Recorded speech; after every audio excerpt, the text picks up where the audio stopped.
Yo, yo, yo, welcome back to another episode of On the Spot Sports. And before we get to our guest today, we have a big shout out for Living Sisu. Living Sisu is a platform and app that wants to give you all the tools to have success in your sport.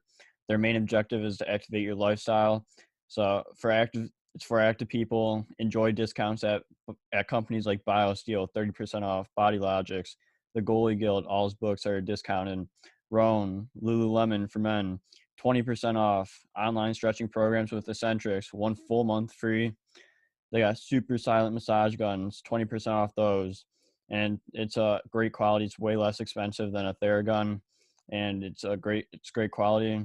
So there's so many more discounts that you guys will need to just become a member to see. So they want to provide you with anything you need for success. So come join the community. I'm a part of it.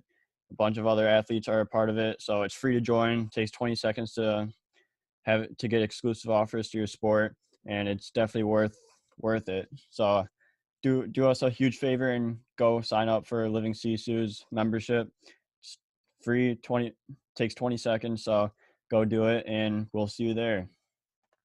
Living Sisu is a great company. We know one of the co-founders, Zach Fricali. He's a great guy. He's the co-founder. He does a lot of live streams on Instagram at Living Sisu, and with a bunch of elite athletes, and you learn a lot from like the athletes' determination, their resiliency, everything to what made them become successful. So it's been a great experience so far. So go on. I'm gonna leave the link in the description. So go sign up. Yo, welcome back to another episode of On the Spot Sports. I'm Jack, and in today's episode, we are joined by a very special guest, a special co-host, Bud Natale. Bud is, I would say, a hockey icon. He knows his hockey. He knows a lot. He has a ton of hockey stories and hockey knowledge. So it's gonna be incredible to get you on. So this is gonna be a really fun episode. So welcome to the show, Bud Natale. Hey, Jack. Thanks for having me, buddy. Yeah, no problem. How have you been since like I've seen you probably 4 weeks ago now, and so it's been quite a few weeks, but like ever since that, like how have you been, and how's the summer treating you?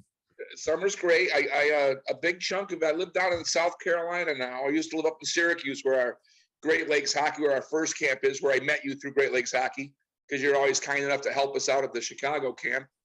But live down in the Carolinas now. I'll be down here for a year in another month, and love it. Love the weather. Love the slower pace. I just retired, so this always makes it nicer to live too. You haven't got to go to work every day. But I have a 6-week chunk of my summer that I take out is when I go up and do Great Lakes hockey. I get up to Syracuse in early July, late June, and then it's camp. It's like 5 or 6 of them. We go Syracuse, then we go Hoffman Estates, or I'm sorry, we go Syracuse, Holland, East Lansing, Hoffman's Estates, then Sault Ste. Marie. So after we left you, we went up to the Sioux and had our last camp up there. And then I get home, and my wife misses me. I miss her, and I miss my dog, who's laying right here watching me. But she came up this year for 2 weeks for the last 2 camps, which was nice. But I'm not going to lie to you. It's my first summer down here, and I leave right during the hottest part of the summer when it's like just my wife's a little tiny thing. So the heat doesn't bother her. She can sit in the sun and want a sweater. But I'm like, gosh, when it gets to be 93 with a heat index of 104, I don't need to be outside. And so when I'm in Michigan where it's 80s and stuff, I'm like, that's okay with me. Yeah, and you're in the ice rink half the time too when you're going to these camps. So it's like you're living the life where it's warm outside, like in wherever you are, and then you're living in the rink, which is a lot colder than it is outside. Right. I'm like a hockey snowbird. Instead of leaving for half the year, I leave for 6 weeks and go up and do hockey and meet a lot of old friends like you. And I make some new friends. And then I come back home and go back to the beach. Yeah. And like you said, like you live pretty close to the beach, like within like 10 to 15 miles. So like how nice is it when like it isn't like super like 104 degrees outside, just to go to the beach and just whether it be walk the beach or just see the water? No, it's all nice, and I'm not gonna lie to you. There's a lot of these places on the beach that sell beer and stuff. They're called bars, I guess.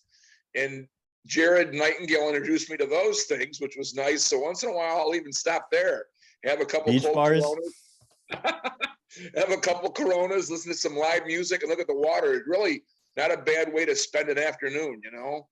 Yeah, not at all. It's a perfect way to spend your week, your weekend, whatever it is, and just relax and get away from actual life for a little bit.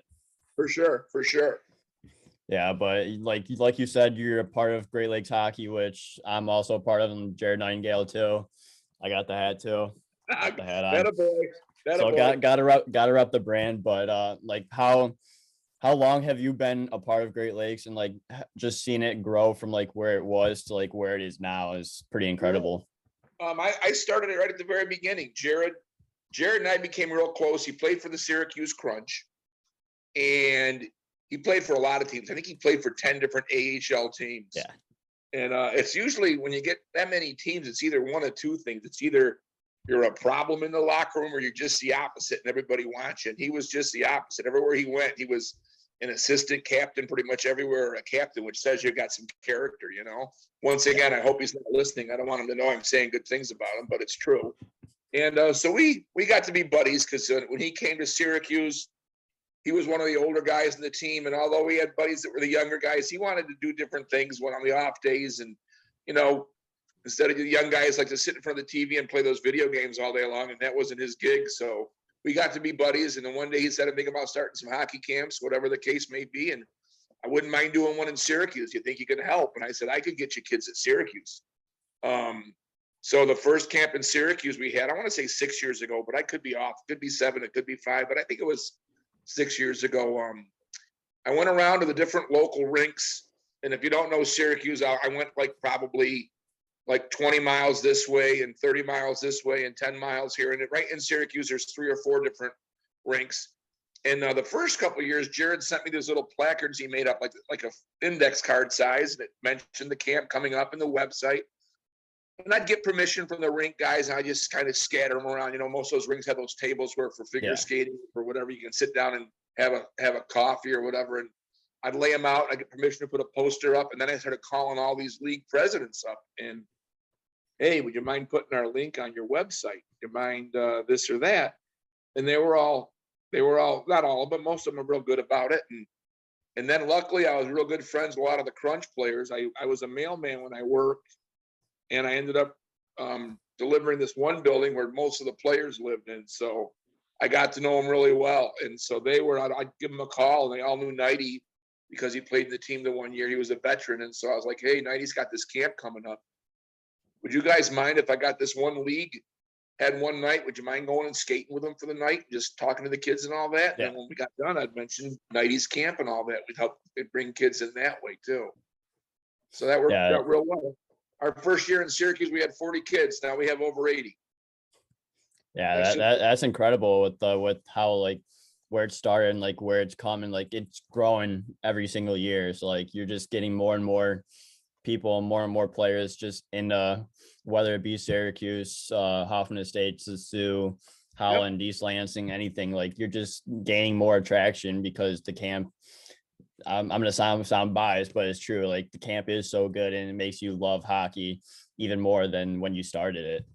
Yeah, Jared's he's a big believer in he hires quality people, he gets good people, and he's really fair about everything he does. Like we don't charge a whole lot for goalies because we don't have a specific goalie coach. And so one year I said to him, I go in Syracuse, hey, there's this high school goalie coach that I could whatever, and I could see if he wanted to come in, if he wanted to charge a little more for goalies. And he was like, I don't want to charge more until I get a legitimate goalie coach. He goes, nothing against this guy. He's a great guy. He goes, but I'm not here just to make more money. If I get myself a goalie coach who like coaches at a high level, then yeah. But until then, no. So I mean, he really respects the game and he respects the camp. You know, he does it the right way. Yeah, and he gives back to the game. Like that's what all players like really like I've heard like preach is just giving back to the game. Like since like a lot like when you're younger, like everyone looks up to these like higher level players, and then when you get in their shoes, you have people looking up to you and being role models, and then it's just like an ongoing cycle where it's like you want to get back to the game because you know how starstruck and like how like much of a role model guys were, and you just want to pay back to the game a little bit. Yeah, he's a good guy. I've been with him before where we were sitting down once and we met a couple that had a little boy with them, and I must have had a hockey hat on or something, and they mentioned something, and next thing you know, the little guy goes, "Yeah, my favorite player is," and I just forgot his name. He was a defenseman for the Bruins. He went to Michigan State. He was or for the Blackhawks, I mean, forever. Anyways, he went to Michigan State. He was an all-star, and just so happened Jared had played with him in the summer leagues and trained with him. And Jared actually said, "This is his hat." And he goes, "There, you want it, buddy?" And the kid was like jaw drop, and it was just Duncan Keith. Duncan Keith. And then I mean he does little things like that. He didn't have to do that, you know what I mean? But he's a good kid. So the little guy was like, I guarantee you the kid still got the hat, probably still wears it. Probably wears it every day when he gets up, just puts it on and just doesn't take it off till he goes to bed. That's right. That's just one little thing.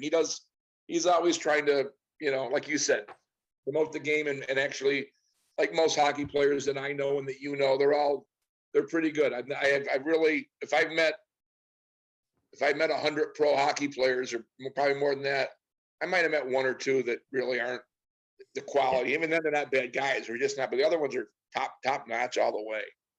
Yeah. So like 99% of them are willing to like give back to the game and everything, and just want to be like that, like go above and beyond, like high quality person, high quality player. But like even the other 2%, like they want to do the same thing, but they may not have like the same mindset as the other players. Correct. That happens. Sometimes they're young, they're immature still, but yeah, they're good people. They're as far as all the different sports, in my opinion, hockey players are just a different breed.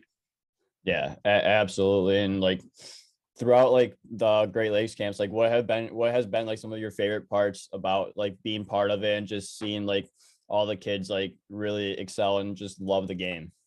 Okay, well, it's funny because it's like I told you before, and as well as anybody, when we do off ice stuff, it's not always off ice hockey stuff because we don't want the kids at the end of the week just to be off ice hockey stuff. Isn't always fun. Off ice hockey stuff is agility and quick stops and starts and this and that. And if you've already been skating twice a day for an hour a day, and then you go out in the sun in the summer, you're not really thinking, well, this would be fun. I think I'll run for like 45 minutes in the hot sun. I can't wait. So we do games and so on, and some team building and whatever. And the reason I'm saying that is because one year we had this one little guy on this one in Syracuse, and just a great kid. His name was Sammy. And he was, at that time, I'm going to say he was 12. And we had kids up to 16 and 17 at the camp, and kids as little as 6 and 7. And Sammy was by far the best player there. He was just a stud. Yeah. And we had a little girl there who was like 6. And we went out and played kickball one time. Maybe Sammy was 12, because whatever it was, he was in the little kids group. On the ice, he was with the big kids, but off the ice, he was the little kids. And we went out and played kickball once. And this little girl got up to bat, and I was the all-time pitcher. And Sammy called timeout and called all the guys into the mound where I was standing. And I'm thinking, like, what the heck is he doing? And all the kids come in. The little girl's name, I think it was Laura. I can't remember her name, unfortunately. But he says to them all, Laura gets on base. Nobody throws Laura out. And I just thought, how cool are you, buddy? You get it. You know what I mean? You get it. You're not gonna get her out on purpose. You're gonna let her get a hit. She's getting a hit. He didn't know her from anybody else there, but he just knew she's a little kid. And I thought, buddy, you are awesome. And we have a lot of those stories where little guys are helping bigger guys out. We have kids where we take pride in that at the camp. We really do. We stress that Jared from the beginning has made that clear that like he tells a lot of the kids, like Jared will tell you, he's been for 12 years he played pro, and for 12 years he got cut. Yeah. And it doesn't mean you stop trying, doesn't mean whatever. It means there's more room to grow.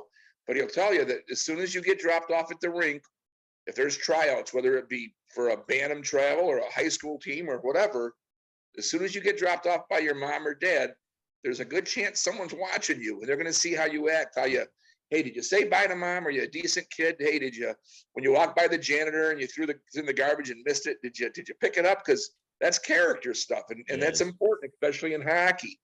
And he's always stressed that stuff that, hey guys, it's not what you do when people are watching. It's what you do when you don't think anybody's watching, because someone is going to be, and they're going to judge you by that. And there's going to come a point where there's three guys equal ability, and one's a top-notch character, one's okay, and one's not so great. And the coach is going to take that one who's top-notch, even if he's not quite as good on the ice, because he can work with that kid, And so we had kids at camps before where they'd win a prize, and you'd see him just subtly walk over and hand it to a littler kid. And I just think I'd always pull the kid aside later. I'd say, you're a champ. That's cool. That's what we're looking for, Yeah, and it's like the same, like character goes a long way, because like even at the pro camps I've been to, like they're like, we want good people on this team. Like we want good character. Like don't like do anything dumb or anything. Don't like leave your trash everywhere. Clean up after yourselves. Don't go like swearing up a storm when you're leaving and stuff. Just be a good person. Take care of where you're at, and just have good character, because like those are guys that people want on their team. For sure. And we've had really great guys out there. We had a funny story once. We had Terry Rodhurst. He's played in the AHL for I don't know how many years, but Terry's a really good, solid player. His brother actually plays over in Russia in the pros, and I think the KHL. And Alex, but Terry was after the ice time one day, as the Zamboni's not quite coming out, everyone's getting off. There's one kid out there, probably 14 years old, real good little player, and him and Terry just fooling around. Terry had the puck in the circle, and the kid just couldn't get it from him. Terry just kept on stick handling. The kid couldn't get it. When the kid would reach with his stick to poke it, Terry'd snap the kid's stick out of his hand with his stick. It was funny, and it went on for like maybe a minute. And this kid is a good little player, but Terry also plays in the pros, and they went back and forth, and finally they had to get off because the Zamboni was coming, and the kid skates up to him and goes, you're only in the AHL. And he went off the ice, and Terry and I were laughing so hard. It was so great. The kid was kind of a little sour, but really just having some fun with him. You know what I mean? But it was great.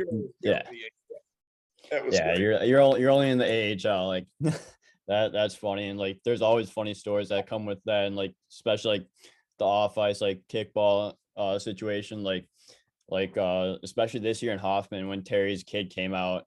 He was playing kickball with us and playing handball, just grabbing the ball and just going and scoring like on both nets. Like no one's taking it away from him, from the kid. And you just love to see that, because like everyone just steps up and is like, do not knock the ball out of the kid's hand. Just let him just go do whatever you want to score. Like it was just funny to watch, and like everyone loved it. We had a little guy at the last camp. He was friends with a couple of the counselors that came. He was a little guy. He was like 4, I think, but he could skate pretty good. And he's just a neat little boy. And he was he kind of would come out with the guys a little bit. And he asked one day, he goes, "Can I be captain of the younger kids?" And so we got a big piece of tape, put a big C on his jersey, and then he actually, we bought him some raffle tickets for him, and he actually won a stick. I mean, his week couldn't have gone any better. And then at the end of the week, we went over, and he was against the wall, and he was crying. And we were like, "What is wrong?" And he was crying because camp was done. He was crying because there was no more camp. It was unbelievable. We tried to console him and tell him we'll be back next year. But when you're 4 years old, a year's a long ways, But he was such a neat little boy. And it was just like he was just crying because he didn't want camp to end. And that's a good thing. Yeah, that just shows how much of an impact that the camp, like instructors like Nighty, Terry, like everyone, yourself included, like everyone like has on the campers like time at these camps. And it's just awesome to see like the impact, and just to see that no one wants to just leave camp. Like everyone wants to stay there till the last possible minute. Oh yeah, and a lot of them, it's happened before.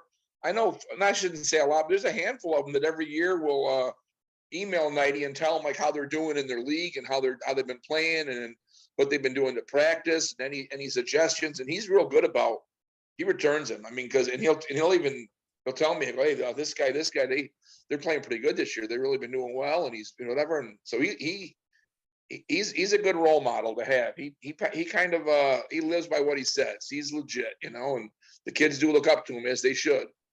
Yeah, makes time for every single person that reaches out or Yeah, comes into yeah, contact with him. Like that's what you want as like a professional, and even like as like a regular person, like you want to be approachable and everything, and just give back to whatever, whether it be a sport or in real life or a real world job, like just give back and be that role model.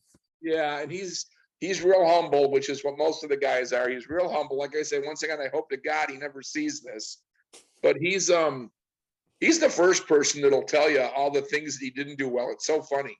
He'll be like, yeah, I was never that strong a skater, and and my shot was never that hard, and yeah, I wish I could pick the puck off the boards quicker, like a lot of those guys. And I'm thinking to myself, well, you played 12 years and over 600 pro games, and Yeah. I think at least 400 or 500 in the AHL, like one of the top 3 levels in the world in hockey. So you must have done something okay. I mean, you must be able to figure something out. You know what I mean? But you never hear him say, "My gosh, when I played, I was pretty good at this." Or when I played, They always knew I could do this. He just always tells you what he wasn't that good at, which is this guy. I find it funny, but Yeah, that's funny. You're there for a reason. You must be doing something well if you're sticking in that level. right. I know he used to drop the gloves quite a bit, and I know he's good at that. But then they ain't going to keep you just for that. You're not going to play that many Yeah. games. If you look at, he played lots of minutes too. He was just I shouldn't say just because I got buddies who were enforcers too. But usually those enforcers in the AHL or the NHL, even less, are also complete studs that can play like Lucic or something like that. Most of those guys in an 80-game season will play like 30 games, and Yeah. 90 played, 80% of the games usually, if not more. So it wasn't just because he was going out there and punching people in the face or getting punched in the face. So yeah, he did something right. Yeah, exactly. And like hockey's a great sport and one of the best sport in the world. It's like, what got you into the game of hockey, and just like what like was that story that like you were like, yeah, this is like why this is like a sport like I love. Okay, I grew up in Cortland, a little tiny town about 30 minutes south of Syracuse, and I had 2 best friends. That one of them, if I went to my house and went left about 8 houses down with my one best buddy, if I went right 8 houses down with my other best buddy. And I was the new guy to the neighborhood. I was in a military family, so we moved around a little bit. So when I moved to this neighborhood, I was in I want to say kindergarten, and within like 2 years, both these guys played hockey in the youth league. I hadn't played yet, so I was behind them a little bit. And so I was like, for part of the season, if I didn't play hockey, I didn't see these guys. Yeah. And so I learned how to skate. They take me to the rink, open skating, and then they'd snow me every time I'd fall down. They'd come up and snow me and this and that. And I was early on, I was like, this is no fun. I don't enjoy this at all. But I kept on playing and skating. And then I got to the point where I could skate, and I started playing just basic youth hockey. From there, I went on and played on a club team, then the school team. I was captain of the team, but understand it was by far not because I was one of the better players. I would love to tell you, but it wasn't that. I was just one of the guys that whatever the coach needed done, I'd do, But I was not one of the stars of the team, but I played there. And then I worked a couple hockey camps way back when. The Cortland State coach asked me to go down and work a camp down in Bricktown, New Jersey. It's called Ocean Hockey years ago. I'm not sure if it's still around or not even. And we went down there and I worked it down there, and then I came back and I thought about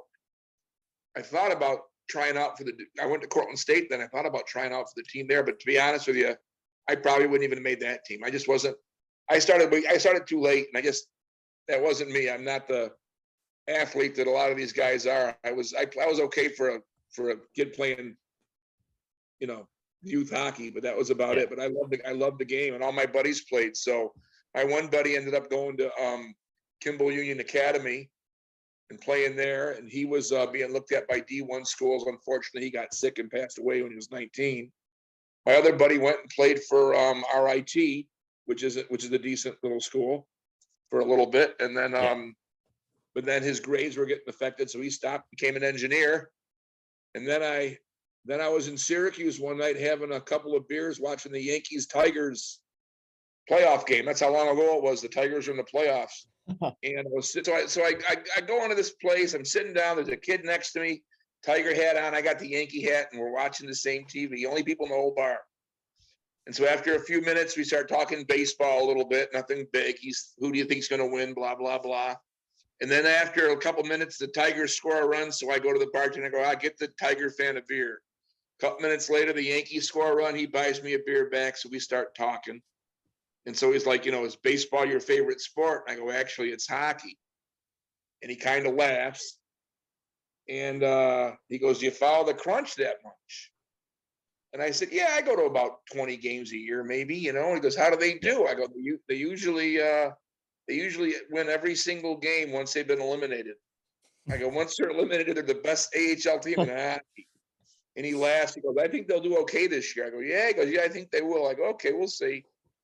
And so then he starts asking me all these questions about the area. Is it safe to walk down here at night? Where is there a good place to get a steak dinner?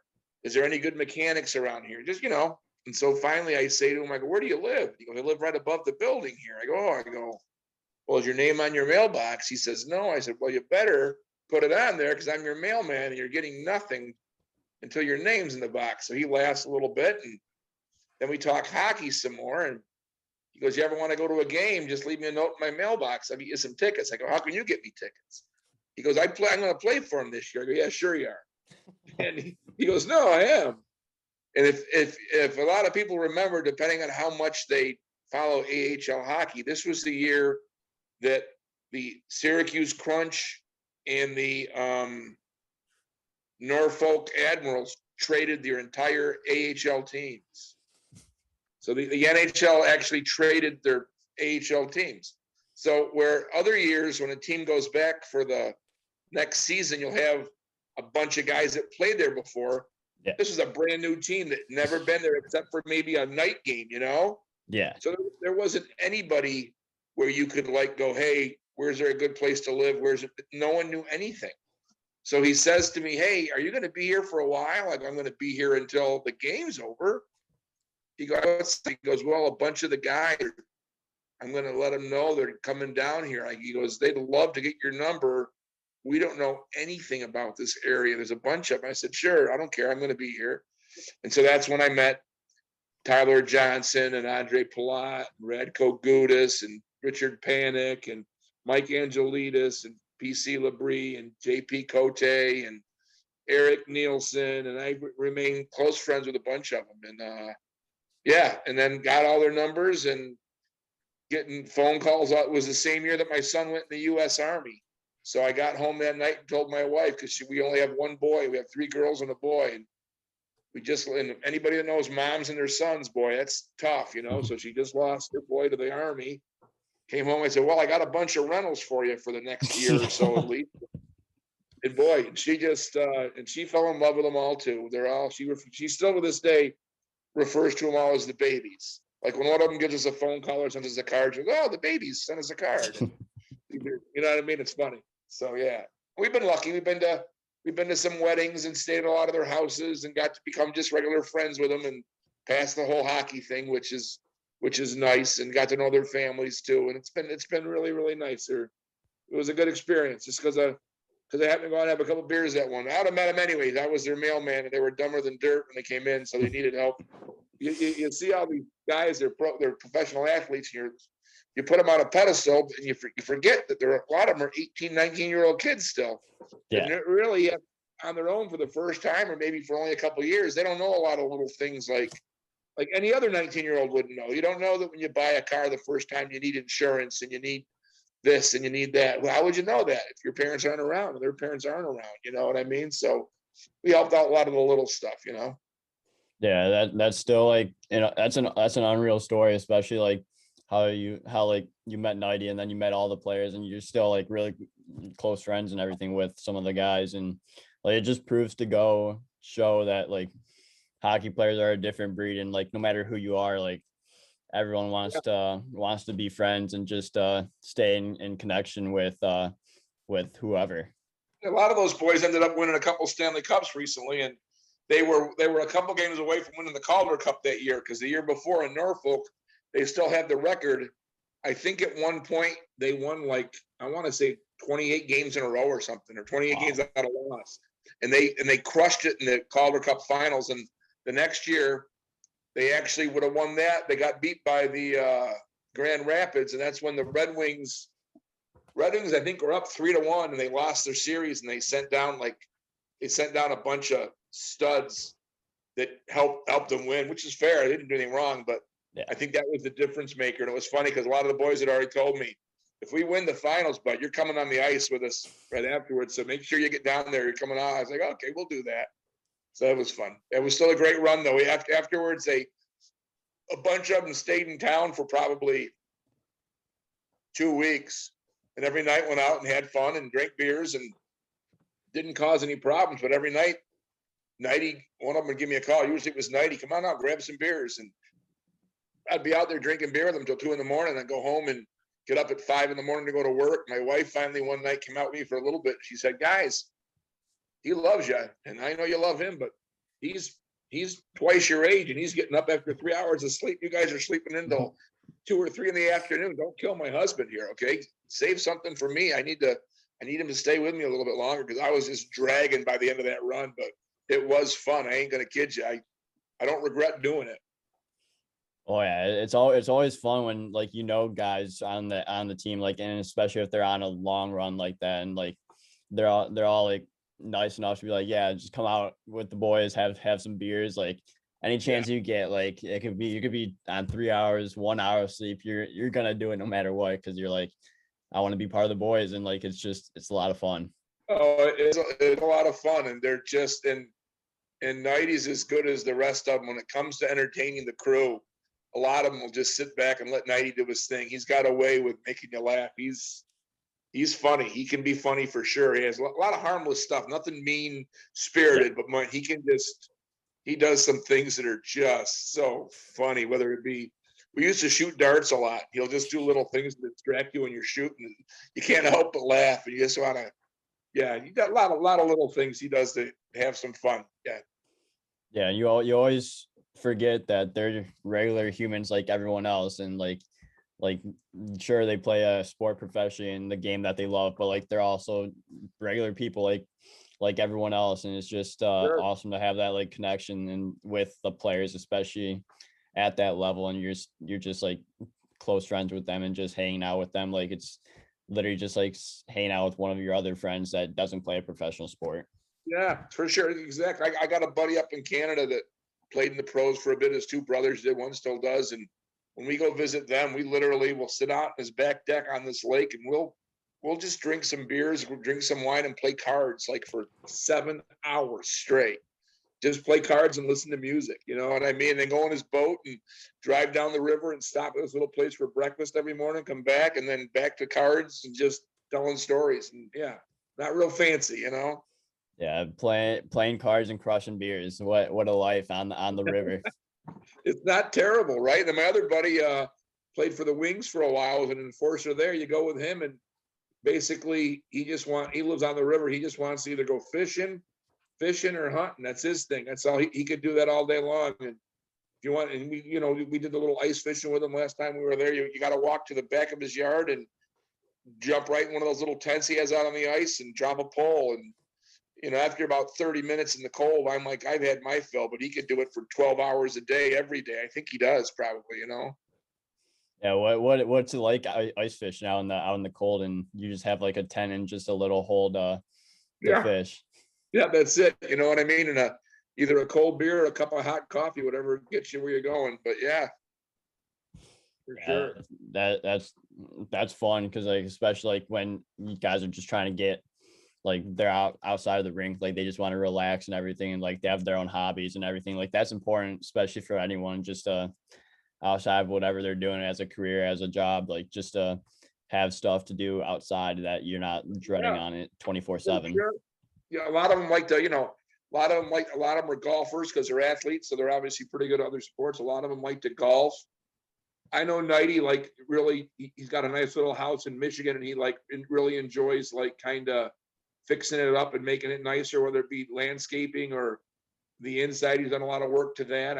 I know for a while before he had the house, he was doing little stuff on Etsy. He likes to keep busy. 90's not one that's going to be real, well, it's funny because a lot of these guys, I think the biggest downfall for a lot of these professional athletes is they have too much free time.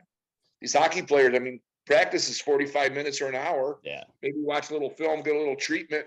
But unless you have to do something for the team, community wise, you're 22 years old. You're making really, really good money, and you've got nothing to do for the next entire day.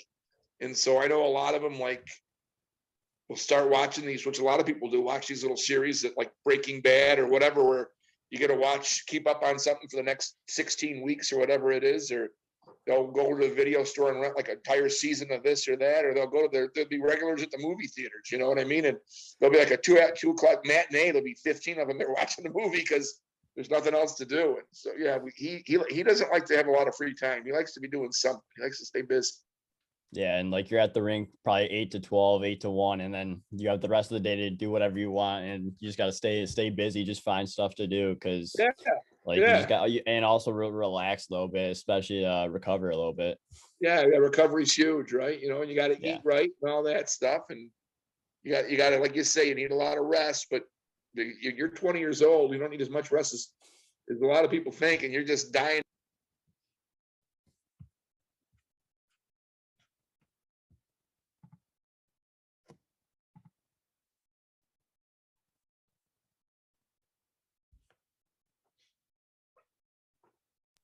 Can you hear me?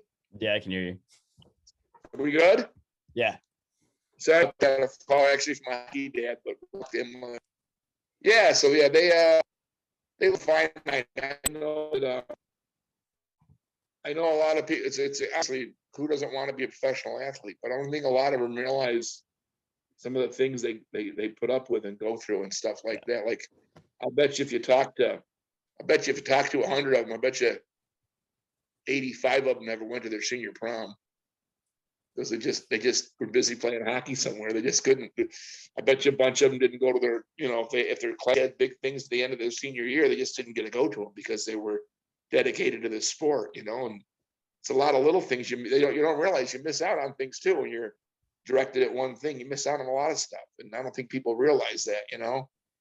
Yeah, when you want something and you have a dream in mind, it's a lot of commitment and determination and a lot of work to put into that dream job of whatever you want to do, and you do miss out on a lot of the little things, and just hanging out with friends, going to parties, whatever, just prom as well, like everything, but it's all worth it in the end if you're gonna play a professional sport or wherever you're gonna go.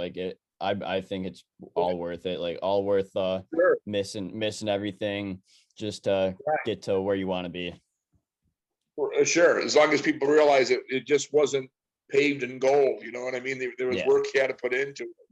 I know a lot of guys when I was in Syracuse that would get excited after a December 22nd game, and I'd see them real quick. They'd go, man, I'm going to shower, going to get in my car, going to drive 17 hours. When I get up, I'm going to see my mom and dad. When I get about 3 hours of sleep, I get to see them for 2 days. I'm driving back, and that's my Christmas. It's like, wow, that's my Christmas.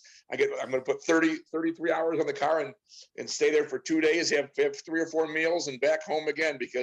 And how many people, younger kids that age get, if you're in college, you get a month and a half off or whatever. And even if you work, you might get 3-4 days off and put some more off, make 7, 8, 10 days. And these guys are zipping up and back, but I mean, that's fine. That's what they chose. But like I say, it's not as beautiful as it always seems, Yeah, and I'm looking at some of these schedules for pros, and it's for this year, and it's November 23rd game, Thanksgiving 24th or something like that, and then game the 25th. So, or game December 22nd, 23rd, have 2 days off for Christmas, then you're back the 26th playing a game. So it's for sure. It's a grind, but if you really want it like that, you're gonna do anything you can to go for it.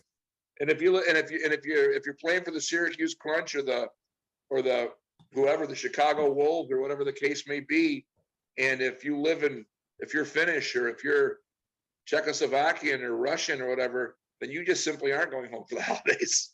You are not going home for the holidays. And unless your family is coming to see you, which doesn't happen a lot either, you and your other foreign buddies will get together, and hopefully there's a girlfriend or a wife there that knows how to cook a turkey. Yeah, and you're just gonna have some fun time with your friends and just with your teammates and just bond about that, and just even though you're not home with family, but like your team is pretty much a second family, so it's just For like you're sure. spending it with your family. For sure. Without a doubt. Those guys are loyal to each other. No doubt about it. Oh yeah, absolutely, absolutely. And like I know you have a ton of other stories. Like what other stories you have for us? Oh boy. Well, let me think. There's a lot of them. Unfortunately, I can't tell you. Uh, I wish I could, but I was sworn to silence. But oh, there's some real. They play gags on each other all the time, which is great. Like one time, one of the guys was in an away game. As soon as they got there to it was like a way up north crunch I'm talking about now, and they were it was like a 7-day road trip or something.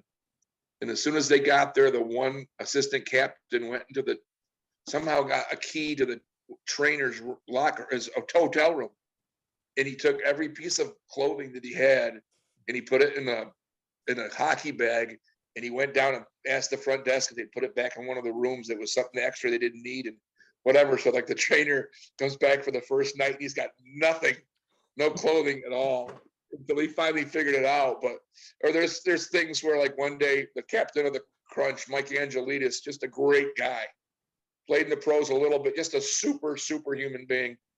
And I see him one day for lunch after a practice. What's going on? He was always feisty. He's a super guy. So he's Macedonian. He's loyal to the death. To his own detriment. He's loyal to anybody that has been good to him. And he's very proud of his religion. He's very proud of his ethnicity. Loves his family. Don't ever want to make a joke about his family, even in joking. He doesn't play that game. And but he's always not angry, but edgy. And I see him one day and I go, "What's going on?" He's like, he's like, "So and so." I go, "What?" He goes, "He took my paycheck." I go, "What do you mean?" He goes, "Oh, he's got it hidden somewhere." He goes, "I know he did." He goes, "I left it on my stall. I went and showered, came back, it's gone. I know who did it, but he won't admit it." And I go, "You sure?" He goes, "Yeah, and it's a decent little paycheck, you know what I mean?" And he wasn't even worried as much as he was annoyed. And the guy came a couple minutes later, goes, "Where's my check?" He goes, "I don't have it, Angie. I'm telling you, I don't have it." And Angie goes, "Whatever." And we had lunch, and they left. Well, Angie left. The guy goes to me, "Yeah, I got it." He goes, I'm gonna put it in his lock in his skate tomorrow morning before I get there early. So when he puts his skate on, he'll find it. Just childish games, you know what I mean?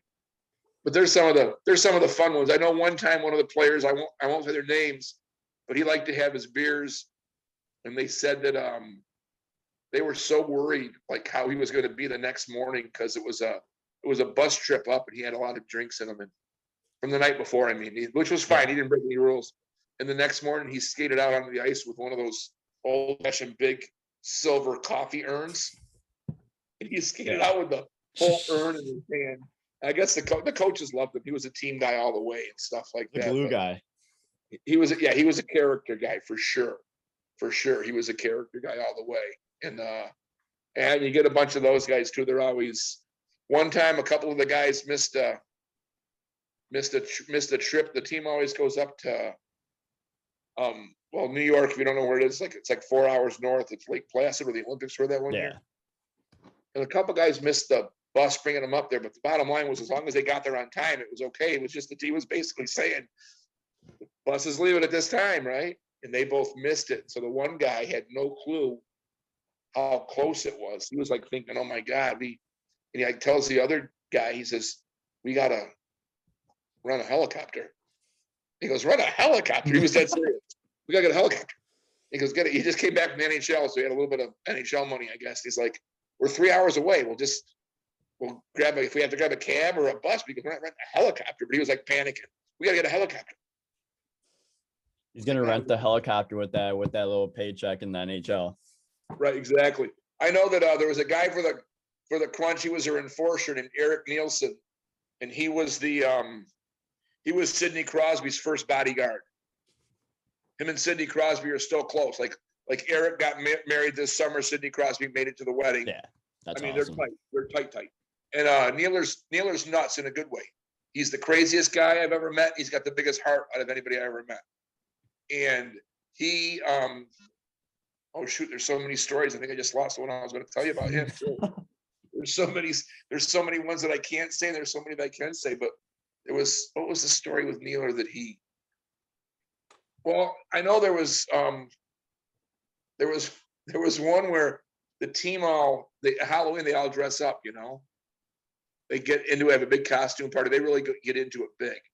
And one year he dressed up like a kind of a big city drug dealer dude. He had the fancy big lapel jacket and the sunglasses and the shoes and the jewelry and all that. And I don't know why. And mind you, this was just a private party. He's not trying to do. No one there was going to get a bad influence by it or nothing like that. And he had like a big, huge Ziploc bag full of like baking soda or something. And he left the party, and he had some, like he put some under his nose or whatever. And like there was cops at it, saw him. He thought the guys that put the cops up to it, they didn't. So the cops are like starting to arrest him. He's playing right along, thinking it's a joke. And these cops are seriously like cuffing him and stuff like that. He's going, "Yeah, you got me. I got about 40 grams on me." And they're, "Well, we'll be whatever." And he's looking at the guys laughing. The guys are looking at him outside the bar going like, "What are you doing?" Yeah. And he finally got out of it like he usually does. But he was the one that a neat Sidney Crosby story with him. When Crosby first came up, the first year he played pro, it was when Nealer was his roommate. And so Nealer says when he asked him the first time, "What do you want to do?" And Crosby said, they're laying in bed and cross from each other, and Crosby looks over and says, "I want to be the best hockey player in the world." And Nealer's like thinking, okay, yeah, that's what everybody says, you know? And so the first game that he plays, he's like Crosby maybe is 15 or 16, whatever it was. And so Nealer and a couple of other vets didn't dress that night. So they're up in the stands watching. And Crosby has 8 points in his first game.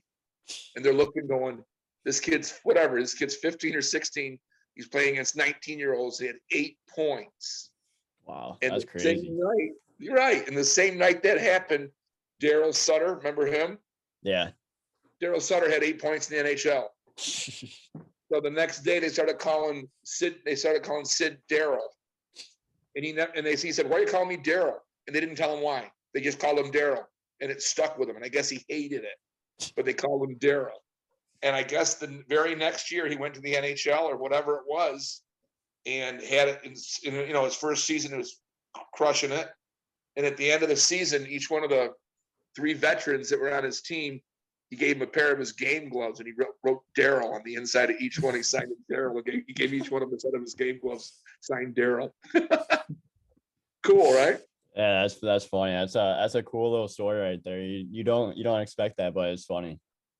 Yeah, I guess everyone likes to beat up on Crosby, but if you talk to any of the guys that played, not even with him, they'll even tell you that all the players in the league respect the guy. He's not the big baby they all want to say he is. He's a pretty big, tough kid. He's a pretty good teammate, I guess. But that's all from what I hear too. But I've known guys that have played him that say he's a pretty straight shooter, you know.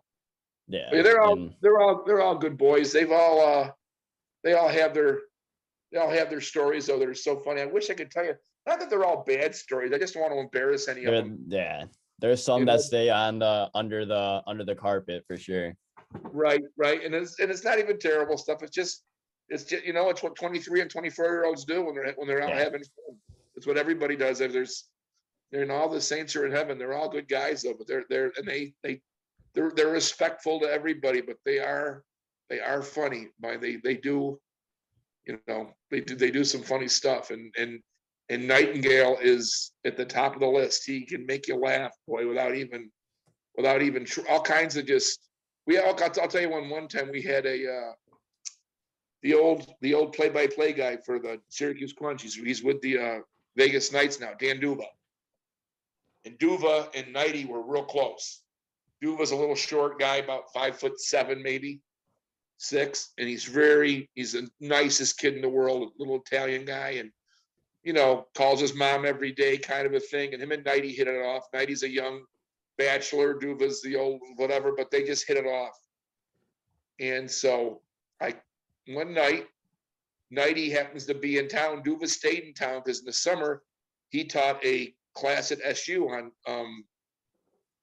what he does, play-by-play stuff. Yeah. Syracuse got a huge school there for that. And so Jared happened to be in for the weekend, and we're having a beer at this little place, and all of a sudden Duva happens to call me, and Jared goes, "Oh my God, have him come down here." So I go, "Okay." He goes, "Tell him you got a cousin or something, a friend of yours that that wants to meet him." I said, "Okay." So, "Hey Dan, are you doing anything?" He says, "No, he's like 4 blocks away." I go, "I got a cousin who he wants to do play-by-play. He's a big kid." I go, "He's kind of dorky and kind of simple, but he's a great kid. He wants to do play-by-play. His name's Ned. Would you mind coming down and just meeting him for 5 minutes and Duva being the great guy?" I go, "Sure, I'll give me half an hour." So all of a sudden, as we see him coming in, Nighty goes and hides, which I had no clue what he was going to do. No one did. Duva comes in, gives me a big hug, gives my wife a hug, and before he can turn around, Jared's on him from behind. He's got him wrapped up, and he's got him off his feet by about 2 feet, and he's squeezing his face, and he's this and that. Duva can't see him, so he thinks it's my cousin Ned, and he's going, "Ned, how are you?" And Jared's just swinging him. He's got his hand around his face, so he can't turn and look. And he's going, "Ned, if you just put me down, I'd love to meet you." And for, I don't know, half a minute, Jared's swinging him every which way, and he puts him down, and Duva's hair's all messed up, and he's lost a contact, and he's just like, he sees Nighty, and he's like, "Jared, of course it was you." And he's like, and it was just a typical like little brother, big brother thing. He was like not disappointed in him, but he was almost like, "Of course it was you that had to maul me and whatever." And it was really funny. But Dan Duva was like the nicest guy in the world, so he didn't get upset about it. But man, Jared, just typical Jared, out of the blue. We have no clue what he's going to do, and he mauls him and wrestles with him like a bear. It was funny. Yeah, that's hilarious, and you like just proves that big role model, like close guy to Jared, and like it's just awesome to like just experience like everything that people do, and just to have that like that close friend like that, especially like at a high level like spot like he was. Yeah, they're good buddies. They still are the same. Duva's invited us out to Vegas a lot of times. He's just whenever I call up before he even says hi to me, he asks how my wife's doing. "How's your beautiful wife, Dana? How's your dog?" You know, he's just that kind of kid. So yeah, of course, all the boys do that. They're good guys. They're different breed. Yeah, everyone's just super nice, high quality people, and like that's all that matters. Just high quality people, just care about everyone, not just about themselves, and just wants everyone to be good. True, it's true. Yeah, and like hockey's like a big sport with that, and like it's just the greatest game in the world. So there's nothing better when you get the greatest game in the world, and then guys that match that energy with the sport, and just have that all connect. Oh yeah, they're just a bunch of tough guys that are humble and play hard and don't expect everyone to bow down to them. It's a nice mix. It makes it all work out perfect. Oh yeah, absolutely. Do you have any last minute stories before we wrap things up here? You know what? I really can't think of anything big. I know that I know we're having the camps again next year, and glakeshockey.com if anybody wants to register up there. And we love going to the different camps, meeting all the great people. We've been really lucky to meet some great kids, and we've had some kids that end up, as they got older, they came there to work at the camps for us, like you for instance. And I'm trying to think of a good camp story. We have a bunch of those. Well, I know we had a guest one time at one of our things that was talking to our kids, and he was talking to the little kids, and the littler kids didn't quite understand him. I don't think he realized that they were just too young to understand the level he was talking at. He was great. He's awesome. This was in, I think, Chicago, maybe not Chicago, but it was in Holland, I think. And I finally turned and looked at Jared, who was behind everybody, and just the way I looked at him, I think it caught him funny. And you know how it is when you're trying not to laugh, the harder you try not to, Yeah. the harder you can. Yeah, the So harder it is. I must have gave him a certain look, and he just started laughing, and he like looked down because he didn't want the guy to hear he's laughing because he wasn't laughing at him. And I looked away so I wouldn't start laughing. And I looked back again, and he's literally in his chair. He's trembling. He's laughing so hard his shoulders are shaking, his head's shaking, and he looks up and his eyes are all watery. And I'm mouthing, I mean, 10 feet. I'm mouthing, "Stop it!" Like I'm his father. "Stop it! Stop it!" You're a child. Stop it. Exactly. And yeah, and so it was just it was you had to be there, I guess. Maybe it doesn't sound that funny, but it was great. It was great. That's hilarious, and you're like just Nighty being Nighty. Like he's always he's a kid at heart. So Yep. you never Yep. know what to expect with Nighty, and such a great guy. Yep. Always positive, always looking at all the pluses. That's how he is. Every day's an experience for him, for sure.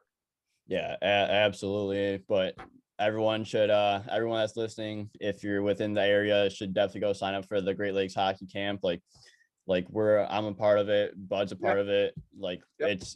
it's a great camp, and like you're gonna learn a lot, you're gonna have a lot of fun. So I highly recommend going to Great Lakes Hockey Camp, and just go to glakeshockey.com and sign up. But Bud, this has been a lot of fun. Thank you so much for coming on. I really appreciate your time, and I look forward to seeing you next year at Hoffman Estates. You will see me, and thanks for you, because it's guys like you sincerely that make our camps get better every year. So we appreciate you too, Jack, and thanks for having me on. Yeah, I appreciate it. No problem. You're definitely gonna be another guest on the show in the near future for sure. Sounds great, buddy.